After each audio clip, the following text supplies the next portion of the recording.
আমাদের ইউফা বা অর্থাৎ ইউনাইটেড ফোরাম অফ অল আদিবাসী অর্গানাইজেশনের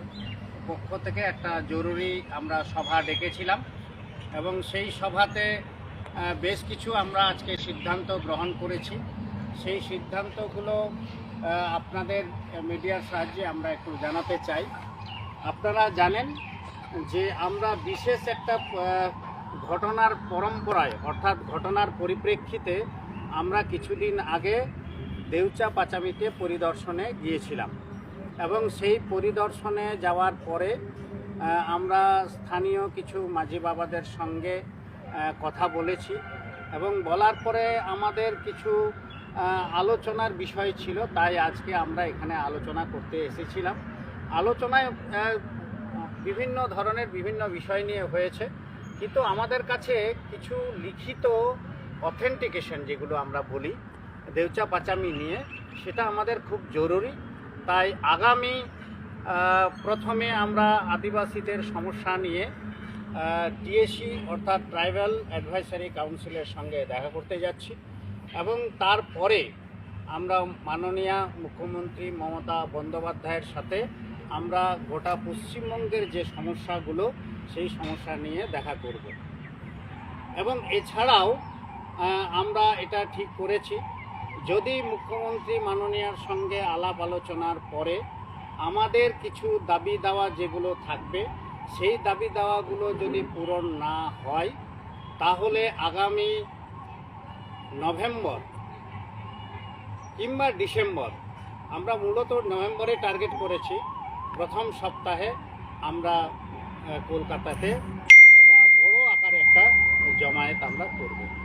এটা মূলত আমাদের স্পেসিফিক সিদ্ধান্ত হয়েছে। এছাড়াও আরও বেশ কয়েকটি বিষয় হয়েছে, সেটা হচ্ছে আমাদের যারা সংগঠনে অন্তর্ভুক্ত কিছু কিছু সংগঠন অনেক দূরে থাকেন, যেমন মুর্শিদাবাদ উত্তরবঙ্গে যারা থাকেন, তাদেরকে আরও বেশি যাতে সজাগ করা যায় তার জন্যে আমরা রামদাসবাবুকে আমরা অনুরোধ করেছি তাদের সঙ্গে কথা বলার জন্য। আমরা আশা করছি তাদের সঙ্গে কথা বলে এবং আমাদের যে এজিটেশনগুলো বিভিন্ন জায়গায় হচ্ছে সেগুলোতে তারা যথেষ্ট অংশগ্রহণ করেন। তবু আমরা বিভিন্ন সময়ে আমাদের যে সিদ্ধান্তগুলো যাতে ওনারা রিপ্লে করেন, বিভিন্ন জায়গায় কথা বলেন বা বলতে পারেন, সেই বিষয়ে তাদেরকে আমরা অনুরোধ করব এবং সেটা রামদাসবাবুর উপর নেতৃত্বে আমাদের তার কাছে দায়িত্ব অর্পণ করা হয়েছে। এইগুলো মূলত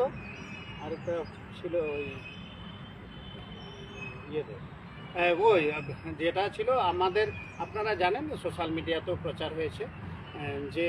সন্তার পাঠু গাওতার এটা আমরা চিঠি পেয়েছি, আমাদের আলোচনাও হয়েছে। আমরা কেউ যদি এখান থেকে বেরিয়ে যায় তাতে তো আমরা কিছু বলতে পারি না, সেটা তার মতাদর্শগত, তার আলাদা হতেই পারেন, তারা আলাদা সংগঠন করতেই পারেন না, কিন্তু এটা মনে রাখতে হবে এই সংগঠনটা কিন্তু মতাদর্শগত পার্থক্য আছে এবং এটা থাকবে, এটাই স্বাভাবিক। কারণ বিভিন্ন অর্গানাইজেশন এখানে আমরা সমন্বয় মঞ্চ হিসেবে তৈরি করেছি, সুতরাং মতপার্থক্য থাকবে, মতভেদ থাকবে এবং আমরা এইগুলো থাকা সত্ত্বেও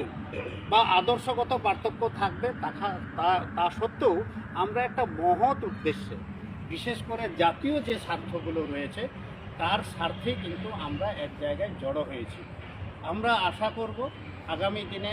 যারা এখান থেকে আলাদাভাবে আন্দোলন করতে চাইছেন তাদের কাছেও আমরা শুভেচ্ছা রইল, আমাদের বার্তা রইল যে আপনারাও আন্দোলন করুন, আপনারাও মানুষের জন্য করছেন আর আমরা চেষ্টা করছি, আমরাও মানুষের জন্য করছি, তবে বৃহৎ স্বার্থে আমাদের সমাজ